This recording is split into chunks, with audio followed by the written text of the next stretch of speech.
아무에게도 말한 적 없는 제 이야기를 오늘 처음으로 꺼내겠습니다. 주일 아침, 본당 문을 열자마자 늘 그렇듯 성가대의 리허설 소리가 저를 맞이했습니다. 지휘자의 손끝에 따라 움직이는 수십 명의 목소리와 오르간 소리, 현악기의 울림이 아직 비어있는 예배당을 가득 채우고 있었습니다. 그 소리는 웅장했고 아름다웠고 늘 그랬듯 제 마음을 먼저 흔들어 놓았습니다. 저는 강대상 뒤에 천천히 섰습니다. 그곳은 수천 명의 시선이 향할 자리이지만 예배가 시작되기 전까지는 오직 저와 하나님만 서 있는 조용한 공간입니다. 조명팀이 천장 조명을 하나씩 켜기 시작했고 스크린팀은 오늘 사용할 영상과 가사를 점검하고 있었습니다. 모든 것이 은혜로워 보이는 예배를 위해 정교하게 준비되고 있었습니다. 잠시 후 성도들이 하나둘 들어오기 시작했습니다. 앞자리는 늘 그렇듯 장로님과 권사님들이 채웠고 중간 자리는 오래된 신앙의 장년들이, 뒤편에는 젊은 부부와 아이들이 앉았습니다. 저는 강대상 뒤에서 그 모습을 바라보며 문득 뜨거운 책임감과 묵직한 두려움이 동시에 밀려왔습니다.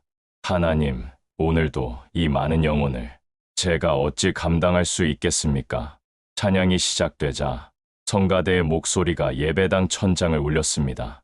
조명은 부드럽게 회중과 강단을 비추었고 화면에는 선명한 찬양 가사가 떠올랐습니다.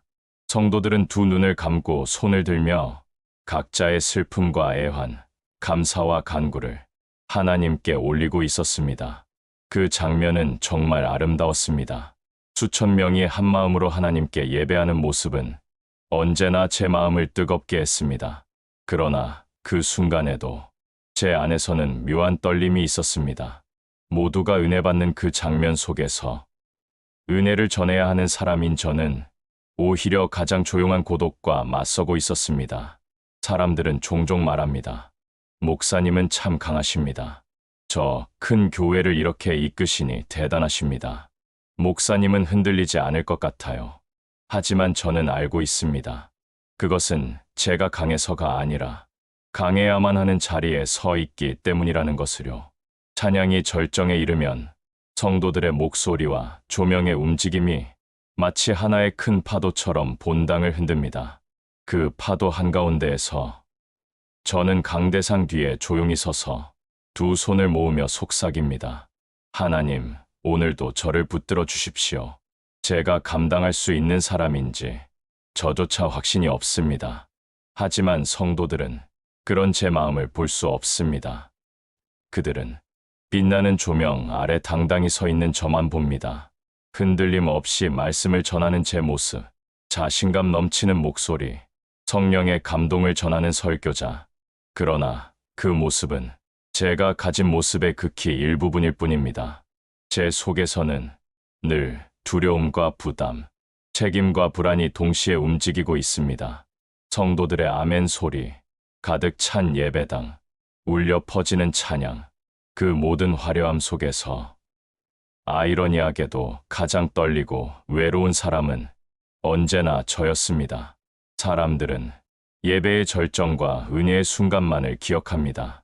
하지만 그 절정의 순간을 준비하기 위해 제가 얼마나 많은 밤을 무릎으로 버텼는지는 아무도 알지 못합니다.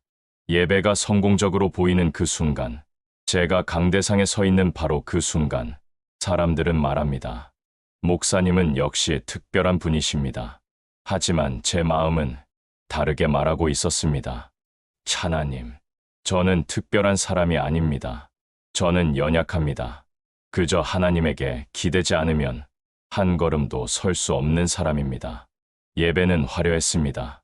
사람들은 감동했고 은혜가 넘쳐 보였습니다. 그러나 사람들은 모릅니다. 그 예배의 가장 깊은 곳에는 제가 하나님께만 털어놓는 조용한 떨림과 고백이 있다는 것을, 오늘 저는 그 조용한 고백을 처음으로 이야기하려고 합니다. 아무도 보지 못했던 목회자의 속마음, 그 은혜 뒤에 감춰진 흔들림, 그리고 혼자 견뎌내야 했던 그 수많은 밤들, 그 이야기를 지금부터 천천히 꺼내보려고 합니다. 예배가 끝나면 모든 것이 순식간에 달라집니다. 조명은 하나 둘 꺼지고 본당을 가득 채웠던 목소리들은 거짓말처럼 조용해집니다. 수천 명의 숨결과 찬송 소리가 마치 스위치를 누른 듯 사라지면 그 넓은 공간에는 깊은 정적이 내려앉습니다. 저는 그 정적을 목사에게만 들리는 소리라고 부릅니다. 성도들은 예배당을 떠나며 따뜻한 인사를 건넵니다. 목사님, 오늘 은혜 받았습니다. 말씀에 큰 위로가 되었어요. 목사님 덕분에 한 주를 버팁니다. 저는 그 말들을 들을 때마다 감사한 마음과 함께 부담이라는 단어가 조용히 따라오곤 합니다. 내 한마디, 내 한 호흡, 내 한 표정이 누군가의 한 주를 흔들 수도 있다는 생각에 늘 마음이 조심스러워집니다. 정작 사람들은 떠나면서 가벼운 발걸음을 남기지만 예배당은 점점 무거워집니다. 왜냐하면 그 공간을 채우던 기대와 시선의 무게가 이제는 오롯이 제 안으로 천천히 스며들기 때문입니다. 나는 천천히 강단 아래로 내려와 텅 빈 본당을 바라봅니다. 아까까지 수천 명이 앉아 있던 자리들이 이렇게나 빨리 비어버리는구나. 항상 느끼는 건데 예배당은 사람이 있을 때보다 사람이 없을 때 더 넓고 더 쓸쓸해 보입니다. 성가대가 벗어놓고 간 가운, 집사님이 급히 두고 간 공지 종이, 아이들이 흘리고 간 사탕 포장지 하나, 예배의 흔적만 남아있을 뿐 사람들은 모두 자신의 일상으로 돌아갔습니다. 그리고 그 순간 나는 늘 같은 생각을 합니다. 수천 명 속에서 설교했지만 지금은 세상에서 가장 혼자인 것 같다. 사람들은 종종 제게 말합니다. 목사님은 참 강하시지요. 큰 교회를 이끄시는 분은 역시 다르십니다. 목사님은 외로울 틈이 없겠어요. 그러나 그것은 정말 것만 보고 하는 말입니다. 예배의 화려함 속에 서 있는 제 모습만 보고 제가 강한 사람이라고 생각할 뿐 예배가 끝난 뒤 남겨진 이 고독한 시간은 아무도 보지 못합니다. 어떤 날은 본당 뒤편 의자에 잠시 앉아 조용히 숨을 고릅니다. 그러다 가끔은 설교한 내용들이 머릿속에 떠오르며 스스로를 반추합니다. 혹시 저 말이 누군가에게 상처가 되지는 않았을까? 오늘 전달하려던 메시지가 제대로 전해졌을까? 저분의 표정은 왜 그렇게 어두웠지? 하나님, 제가 오늘 말씀을 제대로 전한 게 맞습니까? 성도들은 설교를 듣고 은혜를 받는 순간만 기억하지만 설교자는 그 순간을 준비하는 수많은 밤과 그 순간을 돌아보는 수많은 질문들을 몸에 품고 살아갑니다. 예배가 끝나면 목사의 마음속에서는 또 다른 일들이 바로 시작됩니다. 장로님으로부터 온 긴급한 연락, 상담이 필요한 성도들의 문자, 다음 주 사역회의, 갈등 해결 요청, 부서 간 소통 문제, 이런 것들은 예배가 끝나는 순간 파도처럼 밀려옵니다. 그러나 사람들은 그 모든 파도 앞에서 목사가 서 있다는 사실을 모릅니다. 목사는 언제나 든든해 보이고 영적으로 단단해 보이고 흔들리지 않을 것 같아 보이기 때문입니다. 하지만 말 못할 고백이 하나 있습니다. 예배가 끝난 뒤의 시간은 저에게 가장 외로운 순간입니다. 찬양의 울림이 멈춘 자리, 조명이 꺼진 강단, 본당을 가득 채우던 성도들의 숨결이 사라진 곳에서 비로소 몰려오는 목회자의 현실. 그 현실은 화려하지도 거룩해 보이지도 않습니다. 그저 조용히 더 깊은 책임감과 더 큰 무게가 가슴에 내려앉습니다. 저는 그 무게를 누구와도 쉽게 나눌 수 없습니다. 가족에게도, 성도들에게도, 심지어 가까운 동료 목회자에게도 온전히 말하지 못합니다. 왜냐하면 목사는 흔들리면 안 된다는 묵묵한 기대가 항상 저를 붙잡고 있기 때문입니다. 하지만 진실은 이 자리에서 가장 많이 흔들리는 사람도 바로 저였습니다. 예배는 화려했고 성도들은 은혜를 받았지만 그 모든 뒤편에서 저는 늘 주저앉고 싶은 마음을 억지로 붙잡고 서 있었습니다. 그래서 저는 예배가 끝난 본당을 바라볼 때마다 하나님께 조용히 속삭입니다. 주님, 오늘도 저를 붙들어 주십시오. 저는 혼자 이 길을 갈 수 없는 사람입니다. 그리고 그 고백은 언제나 이 텅 빈 본당의 정적 속에서 더 크게 울립니다. 예배가 끝나고 사람들이 모두 돌아가고 본당의 정적이 조금씩 깊어질 때면 저는 언제나 같은 사실을 다시 떠올립니다. 목사의 하루는 예배가 끝나야 시작됩니다. 사람들에게는 예배가 마침표처럼 보이지만 저에게는 늘 쉼표에 불과했습니다. 그리고 그 쉼표 뒤로 수많은 일들이 조용히 제 마음속으로 들어옵니다. 본당 뒤편을 천천히 걸어나가 사무실 문을 열면 그 순간부터는 완전히 다른 세계가 펼쳐집니다. 화려한 조명도 없고 은혜의 울림도 없고 아무도 아멘을 외치지 않는 공간. 그곳에는 목사만이 마주할 수밖에 없는 현실의 무게가 놓여 있습니다. 책상 위에는 아직 처리하지 못한 서류들이 쌓여 있고 오늘 상담 요청이 들어온 가정들의 리스트, 병원에 입원 중인 성도들의 기도 제목, 장로님들과의 회의 자료, 교회 재정 보고서까지 하루에도 수십 개의 문제들이 저를 기다리고 있습니다. 제가 가장 두려워하는 것은 문제 자체보다 그 문제들이 모두 저를 통해 해결되기를 기대한다는 사실입니다. 성도들은 말합니다. 목사님, 우리 가정이 너무 힘듭니다. 도와주세요. 목사님, 병원에서 위중하다고 하네요. 기도해 주세요. 목사님, 교회가 어떤 길로 가야 할까요? 목사님, 그 성도님 문제는 이렇게 하는 게 맞지 않겠습니까? 그들의 말은 항상 정중하고 진심이고 겸손합니다. 하지만 그 말들을 듣는 제 마음은 늘 조심스럽고 무겁습니다. 왜냐하면 저는 한 사람의 의견이 아닌 여러 사람의 마음을 동시에 품어야 하기 때문입니다. 특히 큰 교회는 사람 숫자만 많은 것이 아니라 기대도, 요구도, 기쁨도, 실망도 모두 몇 배로 커집니다. 누군가는 더 영적이길 원하고, 누군가는 더 현실적이길 원하고, 또 누군가는 교회가 이렇게 변해야 한다고 말합니다. 그 다양한 목소리들이 서로 부딪히지 않도록, 상처가 생기지 않도록, 모두가 하나의 방향을 바라보도록 저는 마음속에서 수없이 무게를 조절해야 합니다. 그러나 그 과정에서 제가 어디에 서 있어야 하는지는 늘 분명하지 않을 때가 많습니다. 그래서 저는 하루에도 몇 번씩 묻습니다. 하나님, 제가 이 결정을 하는 것이 정말 교회를 위한 것일까요? 아니면 사람들의 기대에 맞추려는 제 연약함일까요? 그 질문은 설교 준비보다 더 어렵고 목회 현장에서 가장 외로운 순간이기도 합니다. 가끔은 성도의 작은 말 한마디가 제 마음을 깊게 찌를 때도 있습니다. 목사님, 요즘은 예전 같지 않아요. 목사님, 왜 그런 설교를 하셨나요? 목사님이 이런 부분은 더 조심해야 합니다. 그 말들이 모두 정답이 아닐지라도 제 마음에 남는 자국은 쉽게 지워지지 않습니다. 왜냐하면 저는 매주 사람들 앞에서 말을 전하는 사람이기 때문입니다.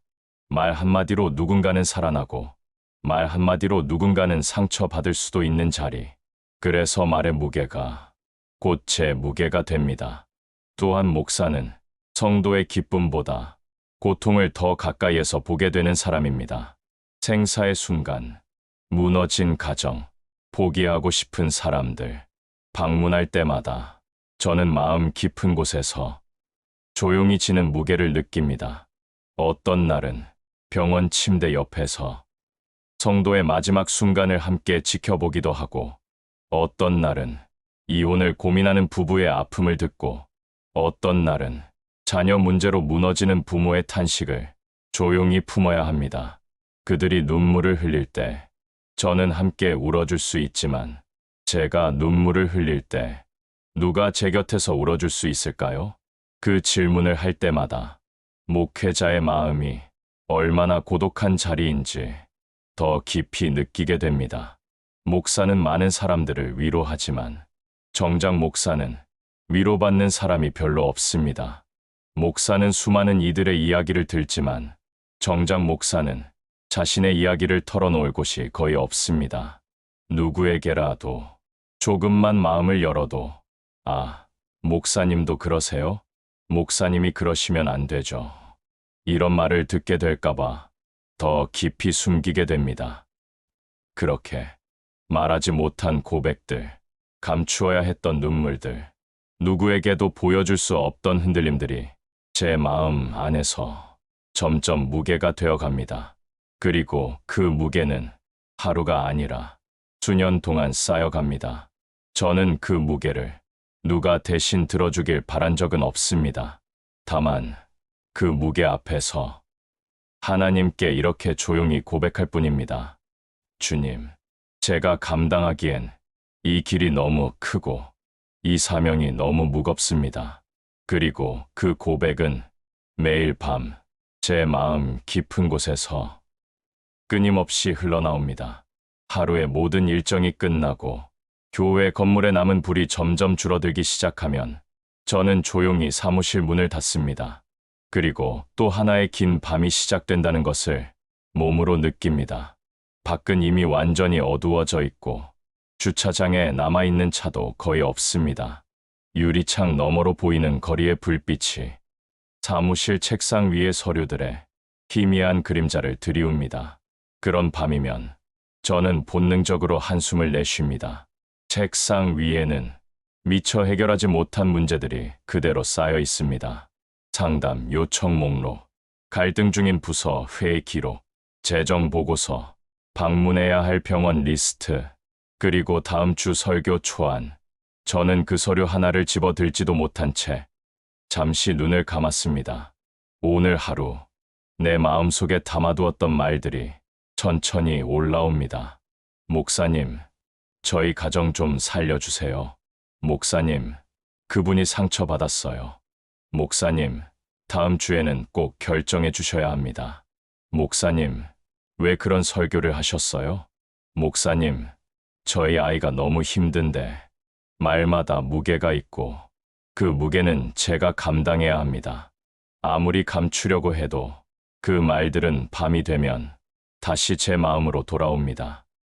때로는 숨이 막힐 때도 있습니다. 목사의 하루는 늘 듣는 사람이지만 정작 제 마음은 누구에게도 들려줄 수 없기 때문입니다.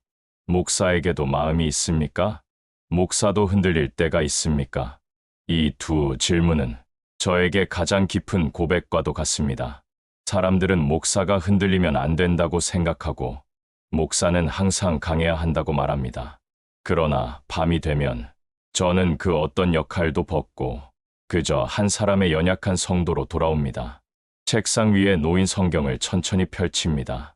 빛바랜 페이지, 이전에 그어둔 형광펜 흔적, 메모로 가득한 구절들, 손끝으로 성경 종이를 만지는 순간 하루 종일 쌓였던 무게가 한꺼번에 밀려와 숨을 깊게 들이쉬게 됩니다.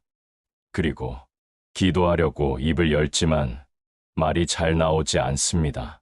가슴이 먹먹할 때는 기도가 쉽게 흘러나오지 않습니다. 저는 조용히 무릎을 꿇습니다. 빛이 거의 꺼진 사무실에서 책상 램프의 노란 불빛이 한쪽만 비추는 그 자리에서 저는 마침내 숨겨왔던 마음을 하나님께 꺼내기 시작합니다. 하나님, 제가 정말 잘하고 있는 것입니까? 그 질문은 수없이 반복해온 질문이지만 할 때마다 늘 새로운 고통이 따라옵니다. 왜냐하면 진짜 두려움은 내가 잘못하고 있을지 모른다는 생각이기 때문입니다. 주님, 오늘 제가 한 설교, 그 한마디가 누군가를 다치게 하지는 않았을까요? 제가 외로웠던 순간, 지쳤던 순간, 누군가에게 상처받을까 두려웠던 순간, 그 모든 장면들이 눈앞에 펼쳐집니다.